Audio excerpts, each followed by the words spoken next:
Sierra Leone, once a beacon of hope, transformed dramatically from the land of freedom to the fires of war. Surrounded by lush landscapes and vibrant culture, its people flourished until civil conflict erupted.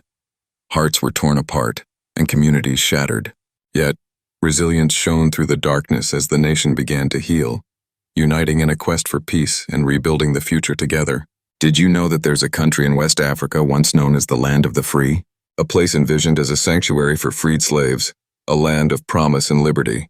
But behind its beautiful name lies a history of struggle, of colonial betrayal, of war, diamonds, and resilience. This is the story of Sierra Leone, a nation where hope collided with hardship, yet whose spirit never broke. In 1787, British abolitionists set their sights on a patch of land along the West African coast, a place they called the Province of Freedom. It would become home to formerly enslaved Africans, rescued from bondage in America, the Caribbean, and even Britain itself. They called it Freetown. But what was promised as a land of liberty quickly became a complex web of power, poverty, and survival. The freed settlers, known as the Creole people, brought with them Western education, Christianity, and English, merging with the indigenous Temne, Mende, and other ethnic groups. This fusion birthed a unique identity, one of Africa's first true multicultural societies. Yet despite its symbolic origins, Freetown was anything but free.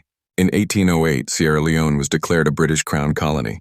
The settlers were now under colonial rule, ironically governed by the same empire many had escaped from. The British imposed taxes, seized land, and created systems of forced labor. Education and Christianity were expanded, but under the firm grip of imperial control. Resistance began to stir, but the voices of dissent were quickly silenced, and the people learned to survive by adapting, resisting subtly, or embracing the new identity forced upon them. The winds of change blew across Africa in the mid-20th century. Sierra Leone, like many other colonies, began to demand self-rule. In 1961, it gained independence under the leadership of Sir Milton Margai. For the first time, Sierra Leoneans would rule themselves. But peace was fleeting. Internal divisions, power struggles, and military coups soon followed. Siaka Stevens seized power and turned Sierra Leone into a one-party state, silencing opponents and laying the groundwork for darker days ahead. Beneath Sierra Leone's soil lay glittering diamonds, a blessing. That became a curse. Corruption flourished. Politicians enriched themselves while the people remained in poverty. In 1991, rebels of the Revolutionary United Front, the RUF, launched a bloody uprising. Backed by warlords and foreign actors, they sought to control the country's diamond wealth. What followed was one of Africa's most brutal civil wars. Child soldiers, mass amputations, scorched earth tactics. Over 50,000 people were killed, millions displaced. Sierra Leone became synonymous with the phrase, blood diamonds. It was no longer just a war for power. It was a war over identity, over survival.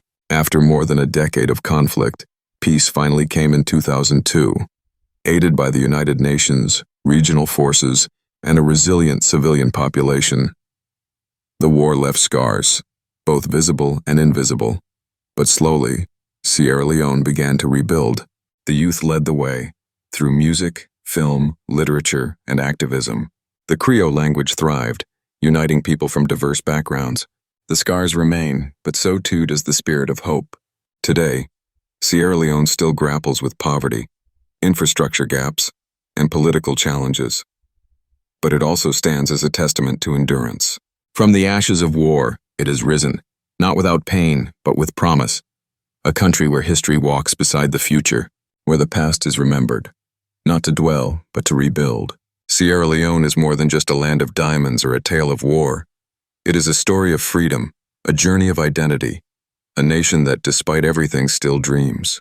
If this story moved you, don't forget to like, comment, and subscribe for more untold African histories.